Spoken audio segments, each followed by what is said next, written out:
Hi guys, মই ৰুণা আকৌ এটা নতুনকৈ ভিডিঅ' লৈ আহিছোঁ। এনেকুৱা দিন আহিছে জোৱাইকে শাহুকক লৈ পলাবলগীয়া হৈছে। চাওকচোন ভিডিঅ'টো, আৰু কি থাকিলে বাকী আৰু কি হ'বলৈ গৈ আছে।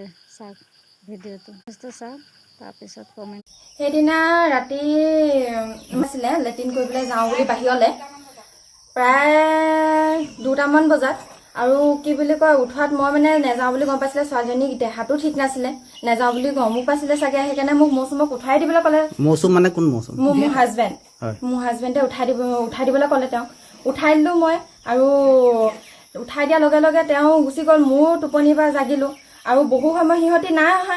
মোৰ সন্দেহ জাগিলে। মই কি কৰিছে চাওঁ বুলি কৈ পিনি টৰ্চটো লৈ পিনি গ'লোঁ হাততে, কটাৰী এখন লৈ পিনে গৈ পিনি মৌচম বুলি মোৰ মানুহজনকে আৰু মাকে মই মাতিছোঁ। এনেকৈ কৈ টৰ্চটো ঘূৰাই পিনি মাৰি দিছোঁ। মোৰ কাষতে সিহঁত দুজনক মই দেখি পাইছোঁ বেয়া অৱস্থাত। সিহঁত দুইজনে মানে বেয়া অৱস্থাত শুই থকা দেখিছোঁ। মানে আৰু মোৰ ওচৰলৈ মোৰ মানুহজন চৰি কৈ পিনি আহিছেগৈ। ক'ত বাগানতে দুইজনে মানে বেয়া অৱস্থাত মই দেখি পাইছোঁ। আকৌ ভিতৰলৈ আহি পিনে মোৰ বেহুচ হৈ সেইখিনিতে পৰি যাব লওঁতে মোক ভিতৰলৈ আনিছে।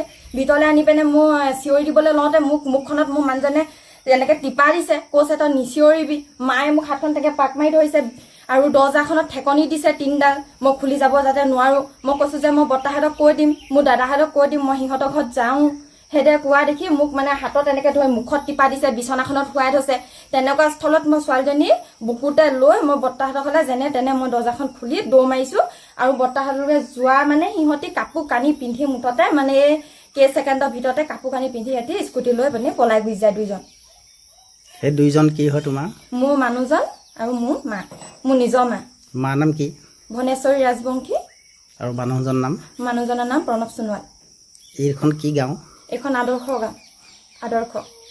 আদৰ্শ গাঁও। হয়। এতিয়া এই বিষয়ত পুলিচৰ কাষ চাপিছে নেকি? হয়, এখন এজেহাৰ দিছোঁ। কালি গৈ পিনে দি থৈ আহিছোঁ। এতিয়ালৈকে পুলিচে মোক কোনো যোগাযোগ কৰা নাই। এতিয়া মই মুঠতে উচিত সিহঁতি শাস্তি পোৱাটো মোক লাগে, আৰু সিহঁতক দুজনক মোৰ সন্মুখত মুঠত লাগে। মোৰ পুলিচে উচিত মুঠতে মোক শাস্তিটো সিহঁতক দিয়ক, মোক ন্যায় দিয়ক। মই সেয়াই বিচাৰোঁ। মোৰ ছোৱালীজনীক লৈ মই কেনেকৈ থাকিম?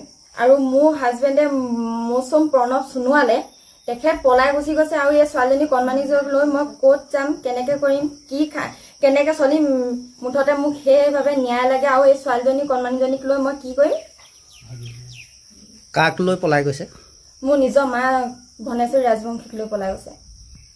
এই ঘটনাটো কেতিয়া হৈছিলে? ৰাতি 2টামান বজাত।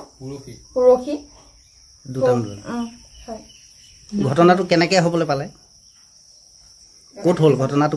ঘটনাটো বাগানৰ মাজতে হৈছে। সিহঁতে মই আগৰ পিছে গমো পোৱা নাছিলোঁ, সন্দেহো কৰা নাছিলোঁ। সিহঁত দুজনক কেতিয়াও নিজৰ মা বুলি কৈ থাকে, আৰু সি নিজৰ জোঁৱাই বুলি নাভাবি নিজৰ পুত্ৰ বুলি কৈ থাকে।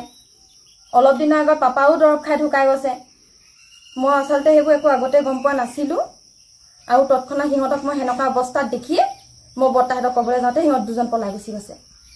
কিহে পলাই গৈছে? স্কুটি লৈ। তাৰ এখন নিজৰ স্কুটি আছিলে, লৈ আহিছিলে সি বেংগলোৰৰ পৰা লৈ গুচি গ'ল। তেওঁলোকৰ এতিয়া একো খবৰ নাই?